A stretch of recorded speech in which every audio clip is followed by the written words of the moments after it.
La cadena de emisoras católicas de la Conferencia Episcopal de Guatemala. Queremos agradecer la presencia de las personas que fueron invitadas a esta conferencia de prensa.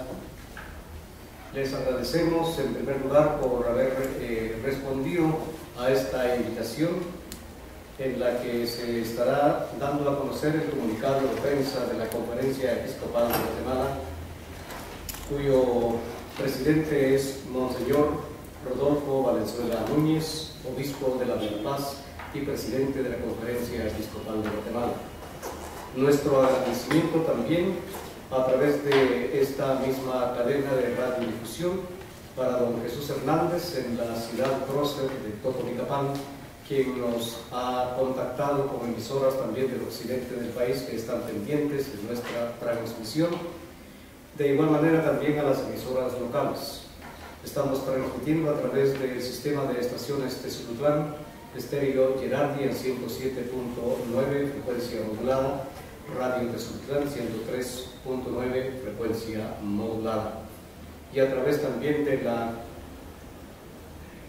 Confederación de Escuelas Radiofónicas de Guatemala, que ha puesto a la disposición de este comunicado de prensa y del señor obispo de la Verapaz su sistema radial para que este comunicado llegue a todos los rincones del país.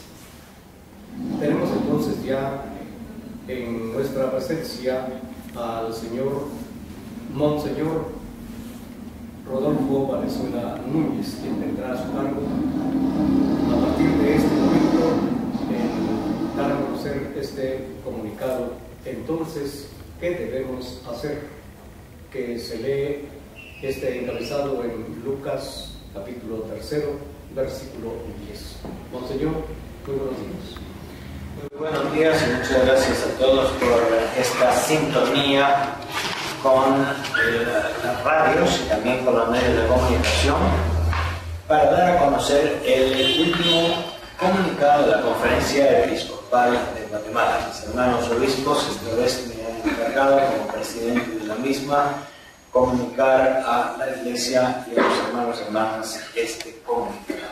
El título, como nos ha dicho don Chavo en la presentación, es entonces, ¿qué debemos hacer? Tomado de Lucas 3:10. Comunicado de la Conferencia Episcopal de Guatemala ante la situación actual a todos los hermanos y hermanas en la fe y guatemaltecos de buena voluntad. La primera parte está titulada Los últimos acontecimientos vividos, llamado a la generosidad y a la solidaridad. El 7 de noviembre la tierra se estremeció una vez más en Guatemala. Este último terremoto ha golpeado principalmente al occidente y suroccidente del país, siendo el departamento de San Marcos el más afectado. Lamentamos profundamente la pérdida de vidas humanas que ha sembrado un hondo sufrimiento en el corazón de muchas familias guatemaltecas. También lamentamos la destrucción de viviendas y edificaciones que vienen a sumarse a la situación de pobreza y necesidad de muchos. Esta tragedia nos une a los guatemaltecos en el dolor, pero debemos también verla como un llamado a la generosidad y a la solidaridad entre hermanos, a reaccionar unidos en la esperanza. Vivimos, sin embargo, otro tipo de cataclismos en nuestro país, que deben también invitarnos a una seria reflexión. Nos referimos concretamente al ambiente de conflictividad que crece de día en día y que enluta y afecta a las familias guatemaltecas, así como a la sociedad en general. Como ciudadanos guatemaltecos y como obispos de la Iglesia Católica en Guatemala, compartimos nuestra preocupación y puntos de vista frente al incremento de la conflictividad social existente en el país. Constatamos el sufrimiento de grandes mayorías a causa de la pobreza, de la falta de oportunidades, de la amenaza constante en un horizonte en el que la mayoría de guatemaltecos perciben que sus intereses más elementales son ignorados o pisoteados.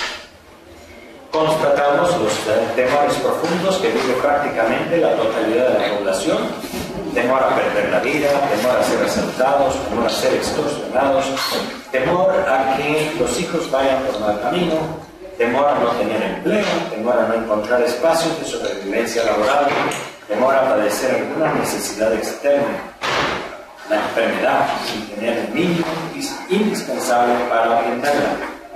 Todos estos temores profundos nos hacen ser más desconfiados, muchas veces más agresivos, y ante la violencia imperante y expresada de tantas maneras, nos encontramos dispuestos a reaccionar con violencia o a aprobar determinadas formas de violencia que otros pueden realizar.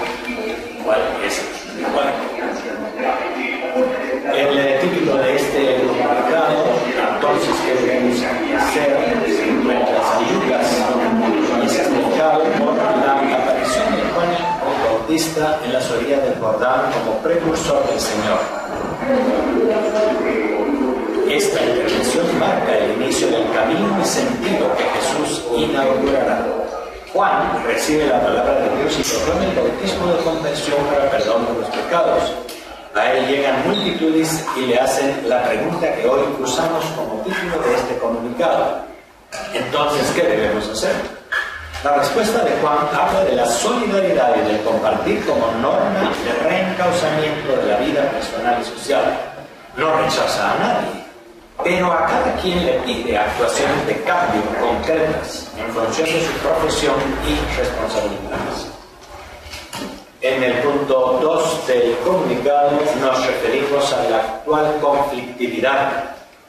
La conflictividad social histórica no ha sido resuelta ni siquiera por los acuerdos de paz. Una oportunidad que se perdió, se dejó pasar y que aún pensamos que debe recuperarse de alguna manera. Es una conflictividad que tiene en parte un horizonte agrario, en los numerosos lugares en que la población carece de tierra y de la posibilidad de encontrar alguna salida fuera del ámbito campesino. Es un horizonte de extremas desigualdades sociales a las que los medios de comunicación hoy ofrecen una visibilidad de que carecían antes los más excluidos y marginados.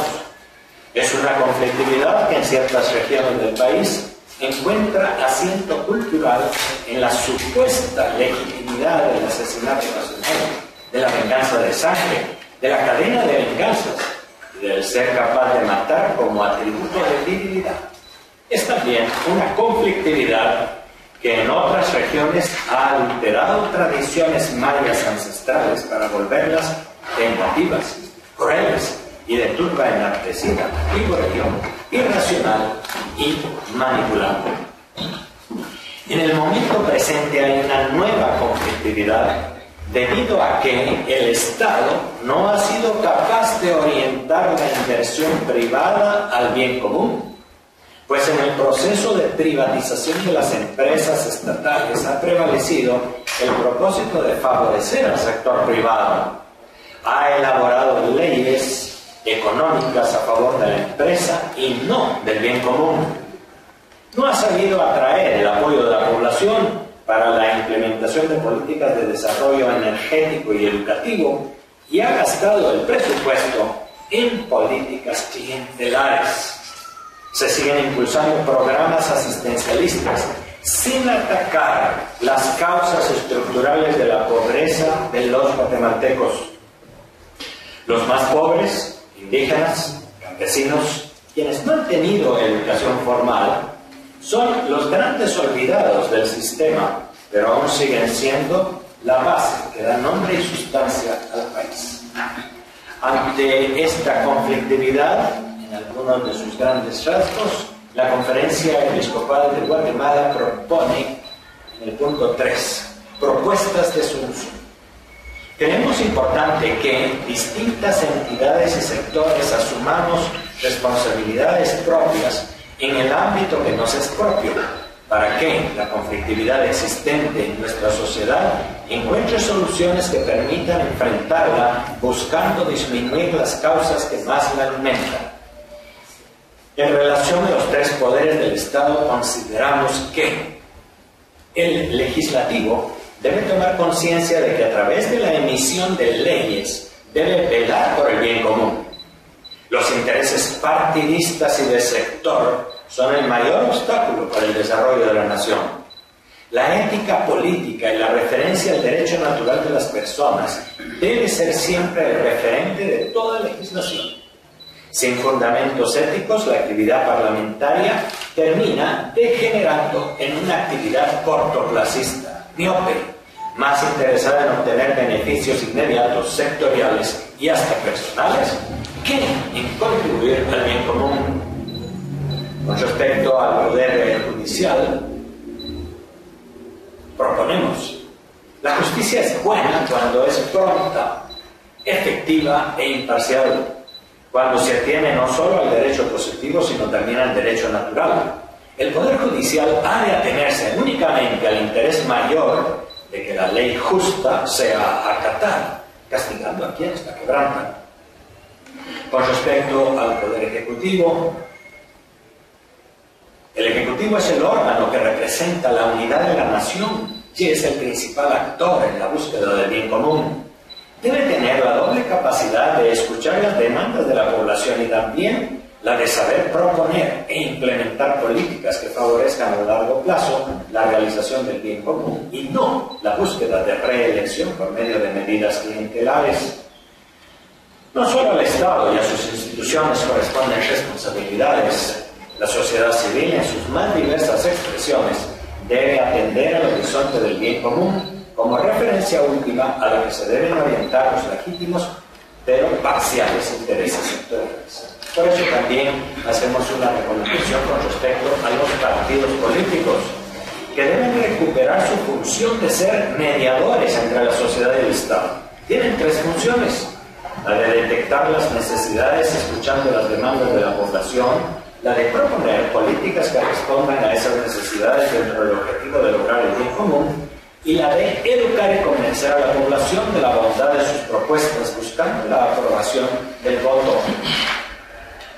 Con respecto a la empresa privada, desde las pequeñas empresas familiares hasta las grandes empresas transnacionales, recordamos que tienen la tarea de favorecer el desarrollo económico del país mediante la generación de empleo. Una empresa éticamente fundada, además del objetivo del lucro y por encima de ese objetivo, debe tener el propósito y la conciencia de que sirve al bien común de la población en la que se ubica y del país bajo cuyas leyes trabaja. La empresa debe buscar también el desarrollo humano de todas las personas que la constituyen. Debe tener cuidado del impacto ambiental de sus operaciones. También la actividad empresarial y económica en general debe guiarse por el objetivo del bien común, es decir, ver el propio interés de los inversores en el marco del interés de sus colaboradores y de la sociedad en la que se ubican. Con respecto a las organizaciones sociales, en Guatemala han surgido en parte como alternativa a los partidos políticos que no han sabido cumplir su función de mediadores entre la sociedad y el Estado. Sin embargo, tienen la función de ser aliadas de las instituciones políticas como forma alternativa de organización de la sociedad para el logro de los objetivos del bien común. Sus medios de operación deben ser siempre fundamento ético y dentro del ámbito de la ley. Procedimientos de enfrentamiento violento y desestabilización política son inmorales y no contribuyen al bien común. También nos referimos a algunas ONGs, organizaciones no gubernamentales internacionales, que desean apoyar los derechos de grupos sociales pobres, a las cuales se invita a tener una visión amplia de las situaciones de conflicto que pueden generar sus apoyos, cuando no promueven ante todo el diálogo y el encuentro entre el gobierno y dichos grupos sociales. Que los fondos de ayuda que promuevan sirvan ante todo a la finalidad de construir una sociedad justa basada en la reconciliación y el diálogo entre los guatemaltecos. Nosotros mismos, por supuesto, como obispos de la Iglesia Católica y todos los fieles cristianos, sabemos que también debemos responder a la pregunta ¿qué debemos hacer? Nos corresponde anunciar el Evangelio de Jesucristo como fuente de esperanza, de humanización, como fundamento para una ética personal responsable. Nuestra contribución al bien común, por una parte, consiste en llevar a cabo la tarea de la nueva evangelización, y por otra, ofrecer nuestra palabra, que desde el Evangelio y la doctrina social de la Iglesia contribuya a esclarecer el camino hacia el logro del bien común. Y cada guatemalteco, cada guatemalteca en particular, desde su credo y desde su cultura, debe optar por la cultura de la vida. Es necesario que excluyamos del comportamiento cotidiano y de la vida a la violencia, la corrupción y la salida fácil a los grandes problemas. Nuestro comunicado de la Conferencia Episcopal de Guatemala frente a la conflictividad social termina en el cuarto apartado con 6 recomendaciones, pudiéramos decir, un poco más concretas. 1. Fomentar el derecho, el Estado de Derecho, y hacer entender a todos la necesidad de hacerlo vigente por medio del respeto de las leyes justas y de la ética personal en todos los ámbitos. También las demandas ciudadanas de un sector de la población deben ser razonadas y evaluadas en el contexto del bien de todo el país. Al no hacerlo, le estamos apostando entonces a la anarquía, a la ingobernabilidad y a la destrucción del bien común como objetivo último de nuestra sociedad. 2. Es importante que las instituciones se ganen esta confianza del pueblo, demostrando con acciones que su interés es el bien común y que verdaderamente están dispuestas a escuchar las demandas de las poblaciones empobrecidas para alcanzar acuerdos razonables. 3. Que existe en cada uno de nosotros un espíritu y una voluntad firme de unir esfuerzos para lograr sacar al país adelante sin distinción de clases sociales o posiciones políticas y económicas. Hemos de promover el diálogo para establecer los consensos que permitan lograr un modelo de desarrollo más incluyente, pero más viable para hacer del desarrollo algo posible y no solo anhelado. El gobierno debe disipar las sospechas que se convierten en rumores de ser un gobierno militarista, intolerante, proclive a favorecer la iniciativa privada y sus proyectos por encima del bien común, y que emplea la fuerza para sofocar cualquier intento de crítica a su gestión. Esto lo logrará, según nuestro punto de vista, por medio de su empeño en fortalecer procesos democráticos. Y nuestra última observación, hemos de impulsar desde todos los sectores del país una dinámica de nacionalidad fundada en la fraternidad y no solo en la defensa de los derechos de personas o grupos. Nuestro comunicado termina con un párrafo de confianza. Confiamos a la Virgen del Rosario, patrona de Guatemala, nuestras penas y nuestras luchas para salir adelante en la tarea de superación de los conflictos sociales y de humanizarnos como seres humanos creados en imagen y semejanza de Dios. Guatemala, 16 de noviembre de 2012, firma Monseñor Bernabé Sagastume, obispo de Santa Rosa, secretario de la Conferencia Episcopal de Guatemala, y este servidor, Rodolfo Valenzuela Núñez, obispo de la Verapaz, presidente de la Conferencia Episcopal. Agradecemos a la cadena de radios entonces esta sintonía con Radio Gerardi, Radio Tezutlán desde Cobán, para dar a conocer nuestro comunicado. Agradecemos también la presencia de varios medios de prensa y de televisión. Les ofrecemos ahora un momento para alguna pregunta, si lo hubiese. Pueden tomar también en nuestra sala una copia tanto del comunicado como de un pequeño resumen sobre las ideas centrales que se han elaborado. Muchas gracias a todos y todas por su amable atención.